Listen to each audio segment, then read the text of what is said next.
Hi friends, இன்றைக்கி Thursday morning நம்ம வீட்டில் என்ன சமையல் அப்படின்னு சொல்லிட்டு பார்க்கலாம். மதியம் லஞ்சுக்கு சூடாக சாதம் வடித்து வச்சுருக்கேங்க. இன்றைக்கி வீட்டில் எல்லாருக்குமே கோல்டு, பாப்பா தம்பி எல்லாருக்குமே. ஸோ மிளகு, சீரகம், பூண்டு எல்லாம் தூக்கலாக போட்டு ஒரு ரசம் வச்சுருக்கேன். தக்காளி ரசம் தாங்க. ரொம்ப சிம்பிளாக பூண்டு, மிளகு, சீரகம், மல்லி, அதாவது கொத்தமல்லி, கருவேப்பிலை எல்லாமே நல்லா அரைச்சிட்டு அதோட சேர்த்து ஒரு பச்சை மிளகாய் அரைச்சிட்டு நல்லா வதக்கி தக்காளியும் புளியும் சேர்த்து ரசம் சூப்பராக இருக்கும். கோல்டுக்கு ரொம்ப நல்லது. அடுத்து கீரை அரைக்கீரை கடையில் தாங்க ரெடி பண்ணியிருக்கேன். பாசிப்பருப்பு, வெங்காயம், பச்சை மிளகாய் எல்லாம் போட்டு இது கடைஞ்சா பிள்ளைய சாப்பிட மாட்டாங்க. ஸோ நான் மிக்சியில் ஒரு ஓட்டிடுவேன். பட் பொதுவாக கடைஞ்சி சாப்பிட்றது இன்னுமே டேஸ்ட்டாக இருக்கும். கடைஞ்சிட்டு அதை தாளித்து வச்சுட்டேன்.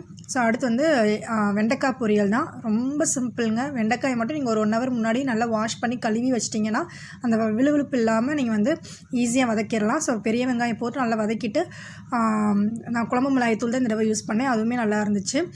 அடுத்து பிள்ளைகளுக்கு வாழைக்காய் ஃப்ரை ட்ரை பண்ணியிருந்தேன். ஸோ வாழைக்காய் இந்த மாதிரி ரவுண்டாக கட் பண்ணிவிட்டு கடலை மாவு, அரிசி மாவு, மிளகாய்த்தூள், கரம் மசாலா, உப்பு போட்டு நல்லா பெசரி உங்களுக்கு வேணால் இஞ்சி பூண்டு பேஸ்ட்டு ஆட் பண்ணிக்கோங்க. நான் இன்றைக்கி ஆட் பண்ணலை. நீங்கள் ஷாலோ ஃப்ரையும் பண்ணலாம், டீப் ஃப்ரையும் பண்ணலாம். நான் இன்றைக்கி டீப் ஃப்ரை தான் பண்ணியிருந்தேன். பிள்ளைகளுக்கு அப்போ தான் பிடிக்கும்னு சொல்லிவிட்டு எங்களுக்கு சுரக்காய் கூட்டும் ரெடி பண்ணிவிட்டேன். பாசிப்பருப்பு எல்லாம் போட்டு. ஸோ இவ்வளோ தான் ஃப்ரெண்ட்ஸ் இன்றைக்கி எங்கள் வீட்டு சமையல். உங்கள் வீட்டில் என்ன சமையல் அப்படின்னு சொல்லிவிட்டு சொல்லுங்கள். தேங்க்யூ.